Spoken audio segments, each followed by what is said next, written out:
So welcome back, YouTube friends. Here you were expecting to get part one of the book that I was planning to read to you for the Advent series.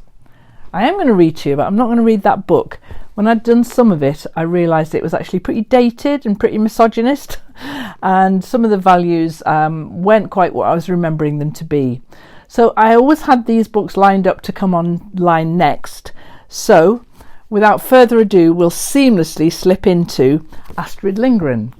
Now, Astrid Lindgren was a Swedish writer who was born in early 1900s and died in 2002.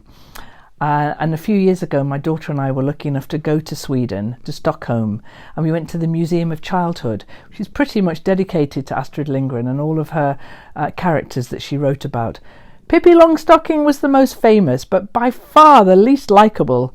There were so many other really excellent characters. So there was Mardi and Ronia the robber's daughter and the Bullerby children, Carlson on the roof, so many, Lotta, really, really fantastic characters, but by far, head and shoulders above them all was Emil. And so I'm going to read you some stories about Emil.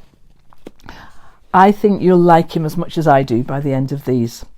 So this first little 2nd of December introduction, 1st of December, 2nd of December. Yeah, I'm going to put it up today. We'll have it today, then I can start reading to you properly tomorrow. So this first little introduction then to Astrid Lindgren, here we go. Emil and His Clever Pig by Astrid Lindgren.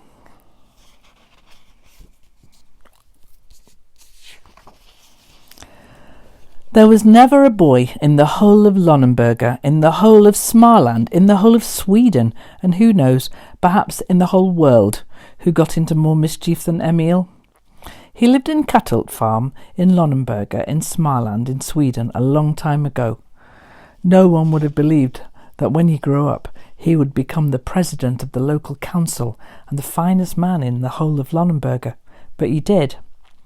Alma Svensson of Kattelt was Emil's mother, who wrote down all his tricks in blue exercise books which she kept in a drawer in her desk.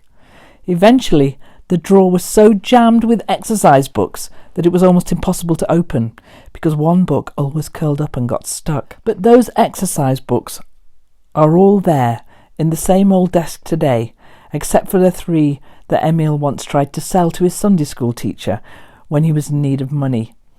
She didn't want to buy them, so he made paper boats out of them and sailed the boats in the stream at Kattelt, and no one has seen those 3 books ever since. The Sunday school teacher did not understand why she was expected to buy Emil's exercise books. "What would I do with them?" she said in surprise. "Well, teach children not to be as naughty as me," said Emil. Oh yes, Emil knew perfectly well what a naughty boy he was, and if he ever managed to forget it, there was always Lena the maidservant at Kattelt to remind him. "Well, it's a waste of time for you to go to Sunday school," she said. "Doesn't do you any good. And you'll never go to heaven anyway. Well, unless they need you up there to help make the thunder and lightning. I've never seen anyone like that boy," Lena said, shaking her head as she went off with little Ida, Emil's sister, to the meadow, where Ida could pick wild strawberries while Lena milked the cows. Ida threaded strawberries onto a straw and came home with 5 straws full, and Emil only persuaded her to give him 2 of them, which shows that he wasn't so bad after all. You mustn't think that Emil had wanted to go to the cow pasture with Lena and Ida. Oh no, he felt like doing something more exciting. So he grabbed his cap and his gun, and he ran straight to the field and jumped onto Lucas, who then galloped off among the hazel bushes, making the clods fly up behind him. Emil was playing Småland Hussars Attack. He had seen a picture of soldiers in the newspaper, so he knew what they did. His cap, his gun, and Lucas were Emil's dearest treasures. Lucas was his horse, yes, his very own horse, because he had won it at the Vimmerby Fair.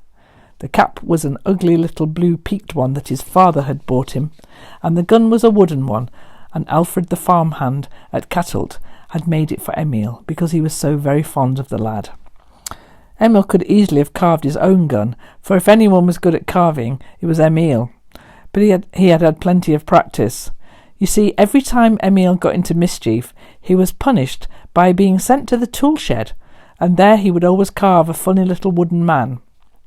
He had 369 wooden men, which are all there today, except for the one which his mother buried behind the red currant bushes, because it looks so like the parson. "We can't let anyone see that," Emile's mother had said. Well, now you know something about Emile. You know that he played pranks all year round, summer and winter, and since I have read all of the blue exercise books, I'm going to tell you about some of the days in Emile's life.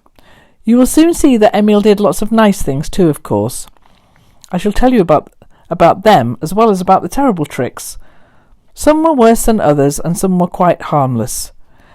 It was only on November the 13th that he did something really outrageous. No, don't ask me to tell you about that. I'm never going to tell anyone, because I promised Emile's mother. No, we'll take one of the days when Emile behaved fairly well on the whole, even though his father didn't think so.